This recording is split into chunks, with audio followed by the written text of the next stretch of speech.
बुद्ध श्रद्धा के विरोधी नहीं है।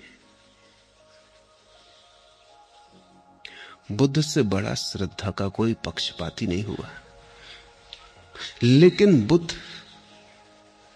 श्रद्धा को थोपते नहीं, जन्माते। दूसरों ने श्रद्धा थोपी है। दूसरे कहते हैं श्रद्धा करो, अगर न किया तो पाप है। बुद्ध कहते हैं विचार करो, अगर ठीक विचार किया श्रद्धा आएगी, अपने से आएगी। बुद्ध तुम्हें चलाते हैं श्रद्धा की तरफ, दूसरे तुम्हें धकाते हैं। चलाने और धकाने में बड़ा फर्क है। बुद्ध तुम्हें फुसलाते हैं श्रद्धा की तरफ, दूसरे तुम्हें धमकाते हैं। वो कहते हैं श्रद्धा न की तो नरक में सड़ोगे, श्रद्धा की तो स्वर्ग में फल पाओगे। दूसरे तुम्हें लुभाते या भयभीत करते। शब्द है हमारे पास ईश्वर भीरु, गॉड फीयरिंग। दूसरे धर्म डरवाते रहे। वो कहते हैं डरो ईश्वर से। छोटे मोटे लोगों की बात छोड़ दें। महात्मा गांधी जैसे व्यक्ति भी कहते हैं मैं किसी और से नहीं डरता सिवाय ईश्वर को छोड़ के। वो डरते तो हो ही। इससे क्या फर्क पड़ता है कि ईश्वर से डरते हो। और बड़े मजे की बात है, संसार से डरते तो ठीक भी था, ईश्वर से डरते हो। ईश्वर से डरने का तो अर्थ हुआ कि आचरण जबरदस्ती होगा। ईश्वर से डरने का तो कोई भी कारण नहीं है। संसार से भला डरो, क्योंकि यहां उपद्रवी हैं, सब तरह के दुष्ट हैं। शैतान से डरो, एक दफा समझ में आ जाए। परमात्मा से डरते हो। परमात्मा यानी प्रेम। प्रेम से कहीं डर का कोई संबंध बन सकता है? जहां प्रेम है वहां डर कैसा, और जहां डर है वहां प्रेम कैसा? भय के पास प्रेम की गंध नहीं उठ सकती, और प्रेम के पास भय की दुर्गंध नहीं आती। लेकिन धर्मों ने लोगों को डरना सिखाया है कि डरो, लोगों को कपा दिया है। बुद्ध ने लोगों को फुसलाया, धमकाया नहीं। बुद्ध ने कहा सोचो, बुद्ध ने कहा विचार करो, बुद्ध ने कहा जीवन को अनुभव करो, विश्लेषण करो। बुद्ध ने विज्ञान दिया, अंधविश्वास नहीं। लेकिन इसका यह अर्थ नहीं कि बुद्ध ने श्रद्धा नहीं दी, बुद्ध ने ही श्रद्धा दी। ऐसे सोच विचार जब तुम करने लगोगे, अचानक एक दिन तुम पाओगे श्रद्धा का पड़ाव आ गया। सोच विचार की यात्रा से ही कोई श्रद्धा तक पहुंचता है। इसे थोड़ा समझो, ये विरोधाभासी लगेगा। बिना सोच विचारे तो कोई कभी श्रद्धा तक नहीं पहुंचता, एक बात।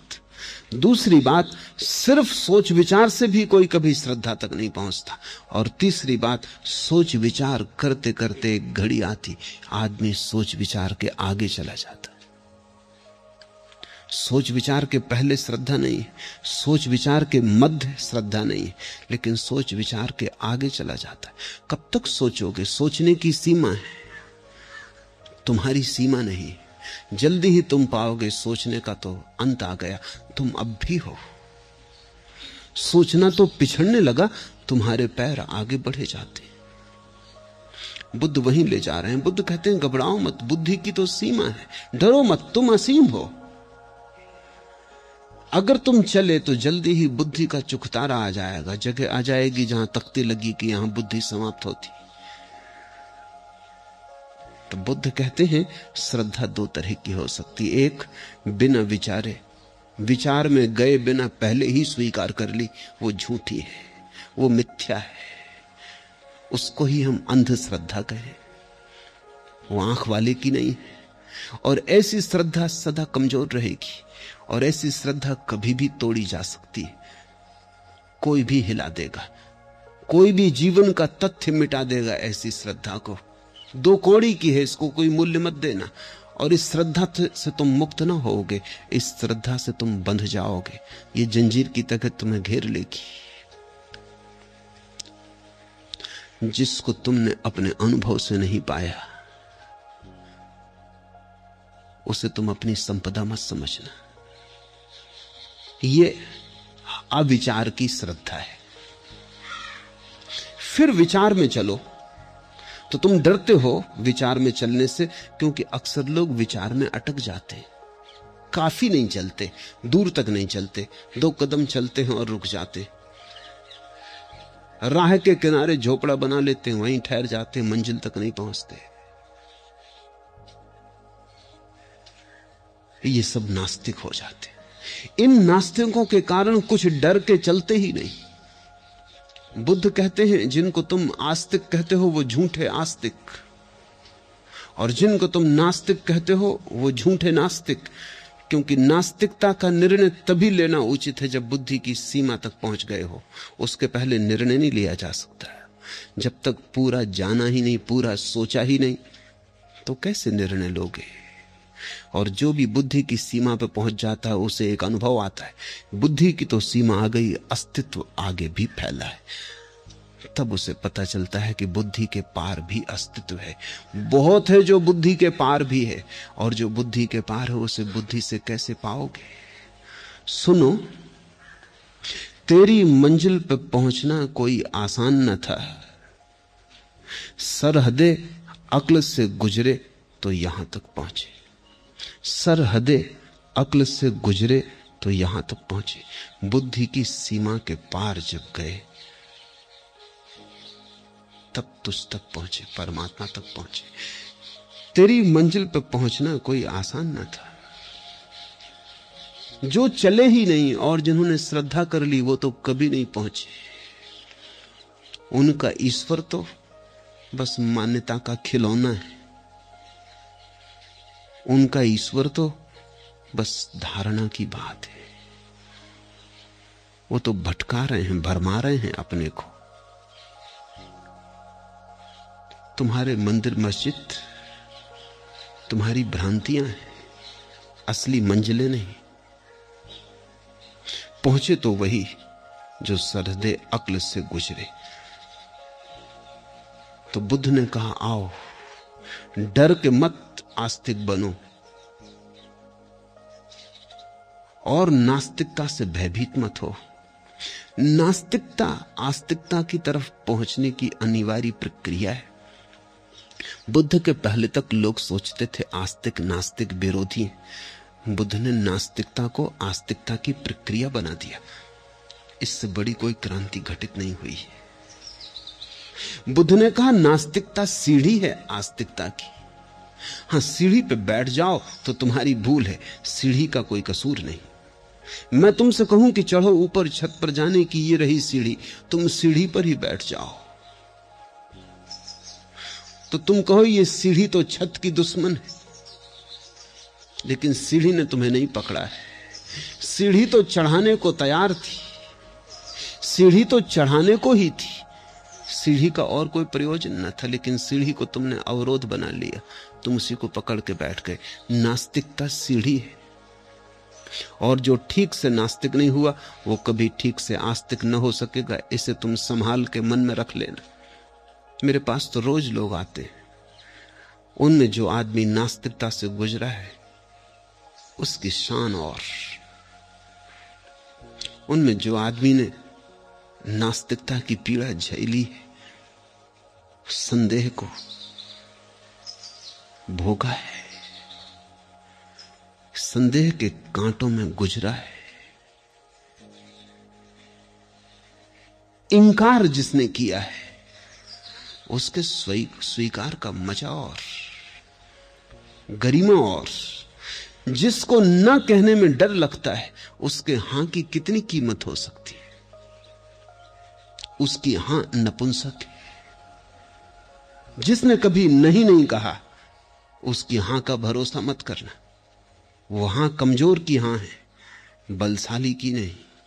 बुद्ध ने लोगों को बलशाली की हां सिखाई। बुद्ध ने कहा ना कहो, डरो मत, क्योंकि ना कहना न सीखोगे तो हां कैसे कहोगे? हां आगे की मंजिल है, ना के पहले नहीं, ना के बाद है। कहो दिल खोल के ना। बुद्ध ने मनुष्य को पहली दफा धर्म की सबलता दी, उसके पहले धर्म निर्बल का था। लोग कहते हैं निर्बल के बलराम।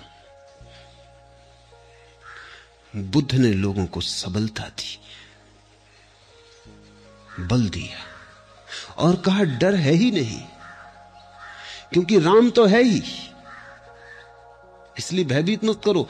तुम्हारे न कहने से राम नहीं हो जाता, और तुम्हारे हां कहने से राम हो नहीं जाता, लेकिन तुम्हारे न कहने से तुम होना शुरू होते हो, और जब तुम हो तभी तो तुम हां कह सकोगे।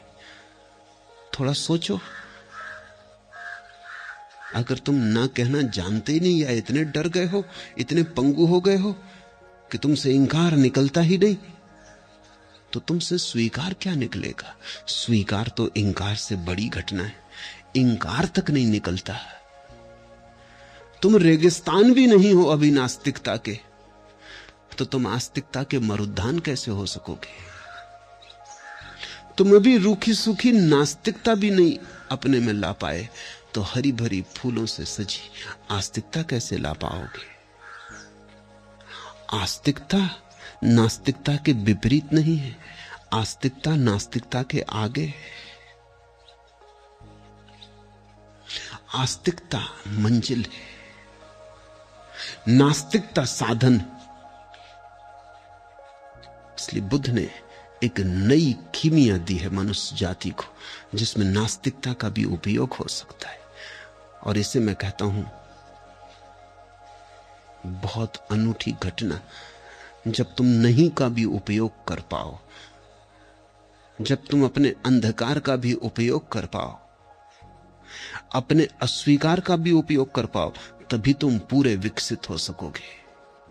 जब तुम्हारा अंधकार भी प्रकाश की तरफ जाने का साधन हो जाए, जब तुम अपने अंधकार को भी रूपांतरित कर लो, वो भी प्रकाश का ईंधन बन जाए, जब तुम अपने इंकार को भी अपनी स्वीकार की सेवा में रत कर दो, वो दास हो जाए, तुम्हारी नास्तिकता आस्तिकता के पैर दबाए, तभी बुद्ध ने विचार दिया, विश्लेषण दिया। बुद्धि को अपने धर्म का प्रारंभ बिंदु का, अंत नहीं। इसलिए तुम घबराओ मत कि बुद्ध दीक्षा क्यों देते, घबराओ मत कि बुद्ध शिष्य क्यों बनाते, घबराओ मत कि बुद्ध धर्म संघ और बुद्ध की शरण आने का निमंत्रण क्यों देते हैं। लेकिन यह निमंत्रण वो उन्हीं को देते हैं जो नास्तिकता से पार हो गए। ये हर किसी को नहीं देते। हर किसी को तो वो विचार देते हैं, विश्लेषण देते हैं। फिर जो विचार और विश्लेषण करते हैं और जो अपने अनुभव से भी बुद्ध के गवाह हो जाते हैं और कहते हैं ठीक कहते हो तुम, सोच के भी हमने यही पाया कि सोचना व्यर्थ है। शास्त्रों में झांक के देखा कि शास्त्र बेकार है। ठीक कहते हो तुम कि धर्म परंपरा नहीं विद्रोह है, हमने भी सोच कर देख लिया। लेकिन अब सोचना भी समाप्त होता है। अब आगे, अब तुम हमें आगे भी ले चलो। तब बुद्ध शिष्यत्व देते, तब दीक्षा देते। जो विचार से गुजर आया, जो विचार से निकल आया, जो विचार के जाल के बाहर उठाया, उसे बुद्ध दीक्षा देते। मुझसे लोग पूछते कि अगर श्रद्धा से ही उसे पाना है तो आप लोगों को इतना समझाते क्यों? समझाता हूं इसलिए कि पहले श्रद्धा को पाना है। श्रद्धा से उसको पाना है, जरूर स्वीकार, लेकिन पहले श्रद्धा को पाना है। और श्रद्धा को तुम कैसे पाओगे? दो उपाय हैं। एक तो तुम्हें भयभीत कर दूं कि नरक में, अग्नि में जलोगे, जलते कढ़ाओं में, आग के उबलते कढ़ाओं में डाले जाओगे। या तो तुम्हें भयभीत कर दूं, प्रलोभित कर दूं कि स्वर्ग में अप्सराएं तुम्हारी प्रतीक्षा कर रही। अगर श्रद्धा की तो स्वर्ग, अश्रद्धा की तो नरक। या तो तुम्हें इस तरह से जबरदस्ती धकाऊं, जो कि गलत है, क्योंकि जिसने भय के कारण राम को जपा, उसने जपा ही नहीं, भय को ही जपा। जो डर के कारण नैतिक बना, वो नैतिक बना ही नहीं। पुलिस वाले के डर से तुमने चोरी न की, ये भी कोई अचोर होना हुआ। नरक के भय से तुमने बेईमानी न की, ये भी कोई ईमानदारी हुई। नरक के कढ़ाओं में जलाए जाओगे, इस भय से तुमने ब्रह्मचर्य धारण कर लिया, ये भी कोई काम वासना से मुक्ति हुई। ये तो कंडीशनिंग है, ये तो संस्कारित करने की तरकीबें। रूस में एक बड़ा मनोवैज्ञानिक हुआ पावलव, उसने तो, अब रूस तो नास्तिक मुल्क है, लेकिन पावलव की बातें रूस के लोगों को भी जमी। किसी ने यह बात खोजबीन नहीं की कि पावलव जो कह रहा है वो तथाकथित धार्मिकों से भिन्न बात नहीं है। पावलव ने कहा कि किसी को भी बदलना हो तो समझाने बुझाने की जरूरत नहीं। समझो कि एक आदमी सिगरेट पीता है तो इसको समझाने की जरूरत नहीं है, और ना सिगरेट के पैकेट पर लिखने की जरूरत है कि सिगरेट पीना हानिकर है, इससे कुछ भी ना होगा। इससे सिगरेट ना छूटेगी, सिर्फ हानि के प्रति वो अंधा हो जाएगा। रोज रोज पैकेट पे पढ़ता रहेगा तो हानि शब्द का जो परिणाम होना था वो भी ना होगा।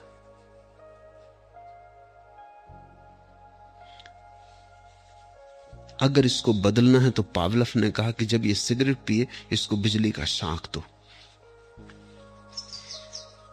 शाक इतना तेजी से लगे कि सिगरेट के पीने में जो रस आता है उससे ज्यादा पीड़ा शाक की हो। रस कुछ आता भी नहीं, से धुआं बाहर भीतर आने में, लाने ले जाने में रस आ भी कैसे सकता है? भ्रांति है। असली बिजली का शाक भ्रांति को तोड़ देगा। और ऐसा रोज करते रहो 1-2 सप्ताह तक, और तब ये आदमी हाथ में सिगरेट उठाएगा और हाथ कपने लगेगा, क्योंकि जैसे ही सिगरेट की याद आएगी भीतर याद शाक की भी आएगी। कंडीशनिंग हो गई, अब इसकी सिगरेट हाथ से छूट जाएगी। समझाने की जरूरत नहीं है कि सिगरेट बुरी है। कितने दिन से समझा रहे हैं लोग, कोई नहीं सुनता। लेकिन पावलव ने जो कहा यह बहुत भिन्न नहीं है। यही तो पुराने धर्मगुरु करते रहे।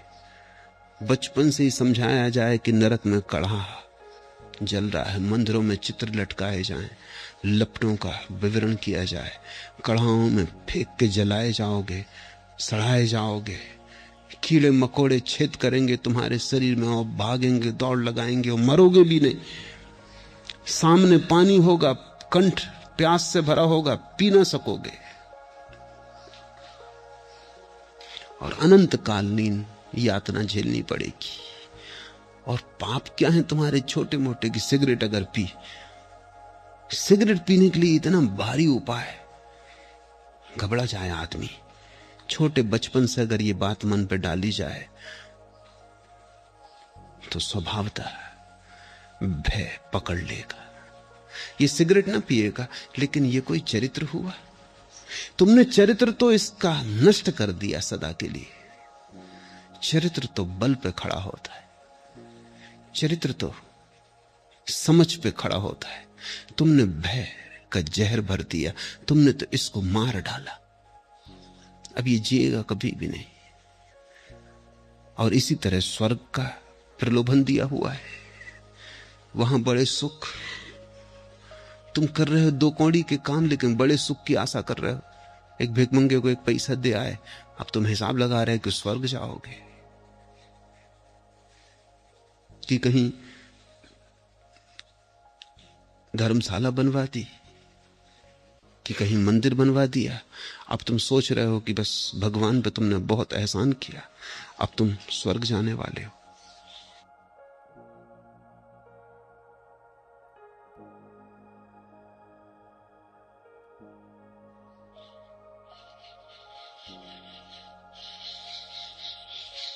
मैंने सुना है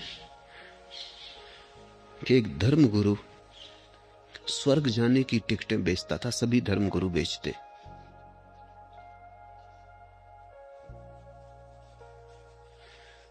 स्वभावतः कुछ अमीर खरीदते तो प्रथम श्रेणी की देता, कोई गरीब खरीदते 2य श्रेणी की, 3य श्रेणी भी थी, और जनता 4थी श्रेणी भी थी।